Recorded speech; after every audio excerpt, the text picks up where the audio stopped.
இன்னைக்கு நம்ம மரவள்ளி கிழங்கு வடை செய்ய போறோம்.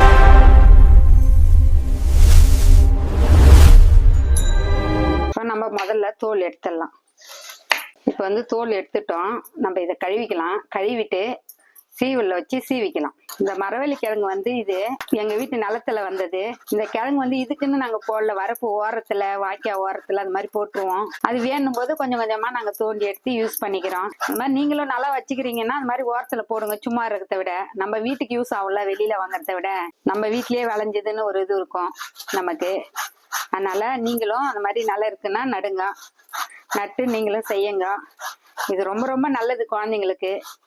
அதனால எல்லாருமே சாப்பிடலாம். இது சின்னவங்கல இருந்து பெரியவங்க வரைக்கும். இப்ப நம்ம கடலைப்பருப்பு போட்டு இதுல வடை செய்ய போறோம். பெருசா இருக்கா கிழங்கு, அதனால துருவத்துக்கு கொஞ்சம் கஷ்டமா இருக்கு எனக்கு. அது என்ன பண்ணுது, நம்ம வாங்குறது சின்னதா வாங்கலாம். இது எங்க வீட்டு நிலத்துல இருந்ததுனால நாங்க பெருசாவே இருந்ததுனால அப்படியே கட் பண்ணி எடுத்துக்கிறோம். இப்ப கடலைப்பருப்பு போட்டு ஊற வச்ச கடலைப்பருப்பு ஒரு 2 மணி நேரம் ஊற வச்சுக்கிறோம். அதை போட்டு அரைச்சி எடுத்துக்கலாம்.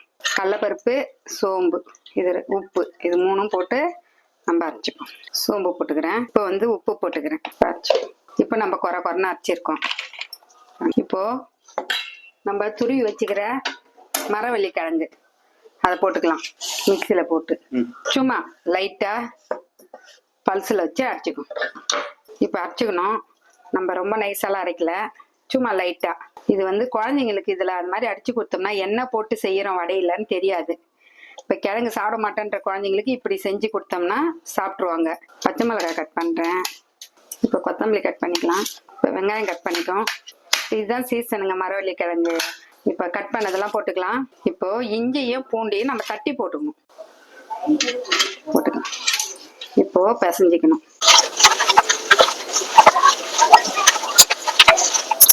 இப்போ நம்ம ஸ்டவ் பற்ற வச்சுக்கலாம். எண்ணெய் ஊற்றிடலாம். இப்போ எண்ணெய் காஞ்சிச்சு. நம்ம வடை சுற்றி எடுத்துக்கலாம்.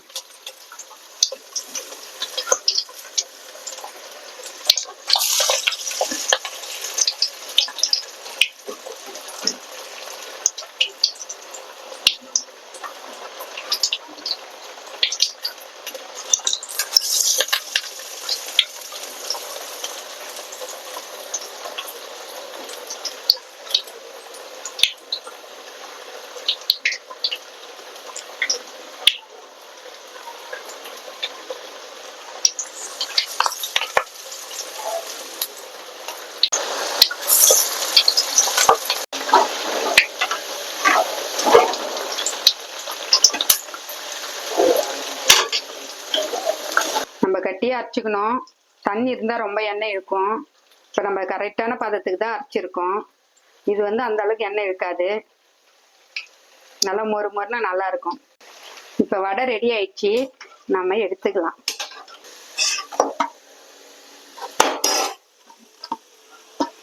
இப்ப வடை ரெடி ஆயிடுச்சு.